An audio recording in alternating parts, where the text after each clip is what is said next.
Hi, this is Michael Buffer, and let's get ready for Baylor TV.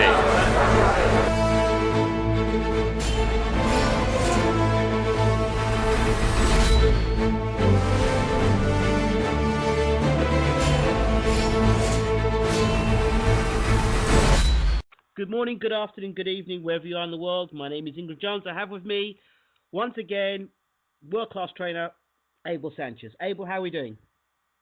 I am doing great. Nice to be with you again, Ingram. Absolutely, always a pleasure talking to you, Abel. First and foremost, the news regarding Danny Jacobs and Gennady Golovkin. What's the situation with that now? From what I understand, it's not going to be on the 10th. It'll be sometime in March if things get worked out with Danny and Mr. Heyman. As of right now, as of like this, me talking to you, I have not heard any more than that. I don't know exactly what week in March, but it will be in March. So that's a guaranteed fight in March, Danny Jacobs versus Gennady Golovkin. Well, it's a guaranteed date for us. Whether Danny comes to terms and Mr. Jacobs comes to terms with the GG Group and Tom Loeffler, that remains to be seen. It's been very difficult so far. I don't know what extending it to this does, but then again, I coach him, so I don't know what the actual discussions have been. Okay.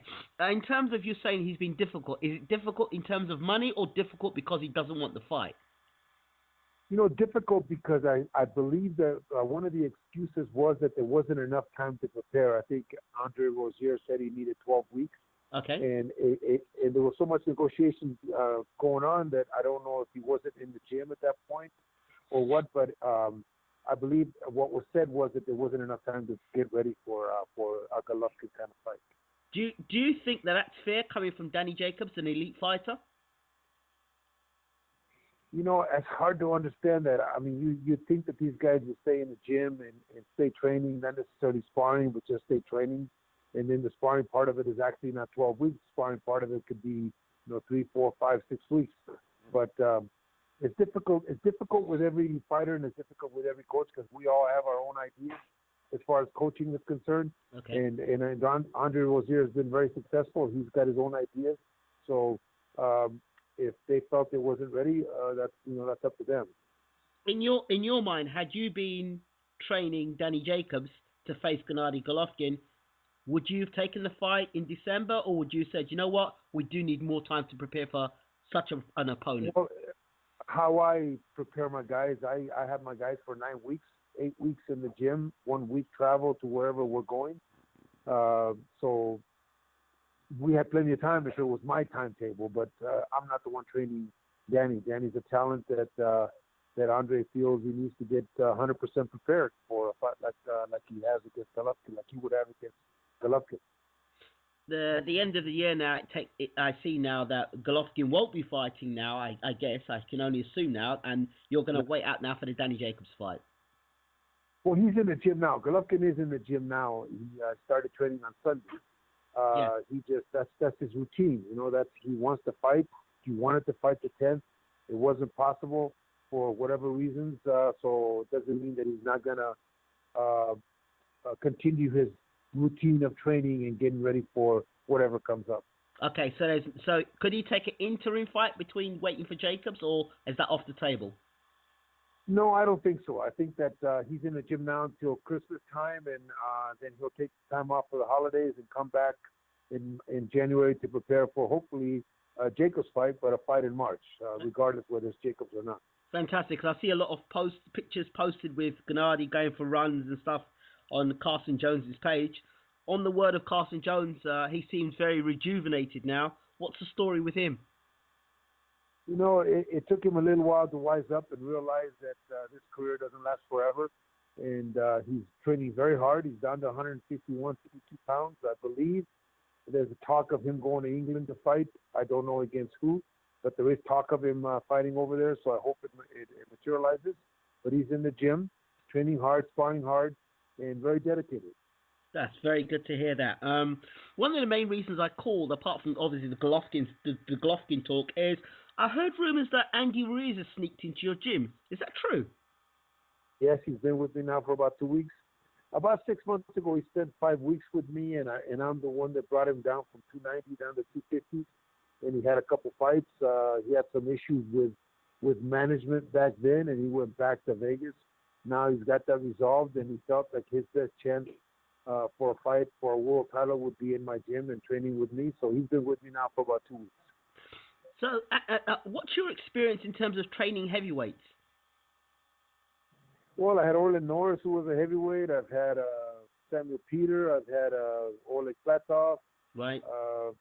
You know, I've had my share of heavyweights, but you know, I don't train them as heavyweights, so I train them as fighters. Right.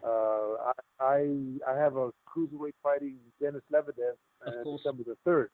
And when I first started work with him, I made sure to tell him that I wanted to act like a middleweight. I don't want him to act like a cruiserweight. I don't like a fast, sloppy fighter. I like a fighter that's sharp, moves well, is in shape. So I want my fighters to act like middleweights, light heavyweights. Just if he's a heavyweight, then I want him to act like a light heavyweight. I don't want you to be slow and sluggish. I want you to be on the P's and Q's as far as the training is concerned, but also as far as the sparring is concerned. I don't like lumbering big guys that don't do nothing in the ring. So I know Andy Ruiz was once touted to fight Huey Fury back then, and Andy kind of pulled away from that fight and looked towards now the Joseph Parker fight, which is now rumored for the WBO title. How do you perceive now Andy Ruiz's chances against Joseph Parker now that you've got him under your wing? Well, my understanding from the Huey Fury fight, I believe that was the issues that he had management-wise. That's why that fight did materialize. It was talked about, but because of that, and that's one of the reasons why he left my gym 6 months ago. So that's why that Huey Fury, I thought that would have been a great fight for both guys. You know, a kind of fight where one guy goes forward, the other guy regroups. As far as the Parker fight, I see that fight as a 50-50 fight. I see Parker as a very good prototypical heavyweight-looking guy of, let's just say, 10 years ago. Before Klitschko, when they're 6'7", 6'9", 6'12", whatever the hell they are, the big guys.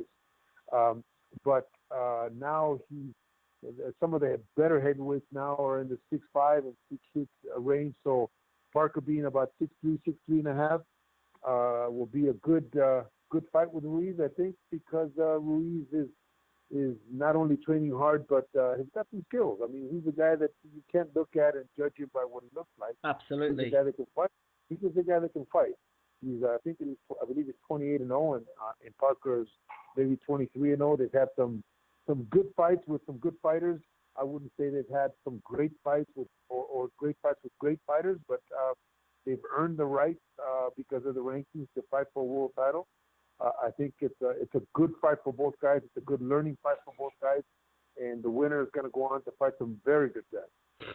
Ruiz in the past has looked out of shape, although he's had good boxing skills and good fast hands. What does Ruiz look like in shape, sharp, and does he still retain durability losing that weight? Well, Ruiz will be about 245 to 250 for the fight.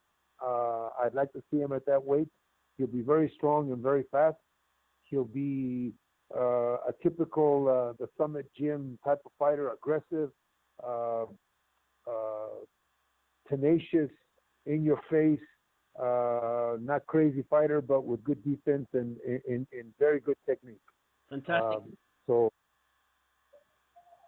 that is great to hear. Finally, are you bringing any specific sparring in for Andy Ruiz as he prepares for Parker? Well, right now we're sparring with Murat Gassiev, the guy that's fighting Lebedev, my cruiserweight. Okay. And it's very good sparring. We're bringing a couple more guys in, but the main sparring is going to be against Gassiev, and then Gassiev, I'll bring some southpaws in for Gassiev to prepare for the Lebedev fight. And how's that going?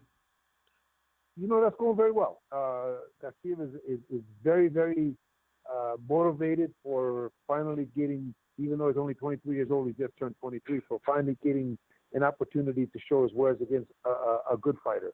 I think that the fight being in Moscow, being in Russia, both being from that country, is going to be interesting to see where the support goes. But I promise Gassiev will be in excellent shape and will put up the kind of fight that his countrymen will be very, very proud of. Abel Sanchez, thank you so much for talking to Bayloric TV.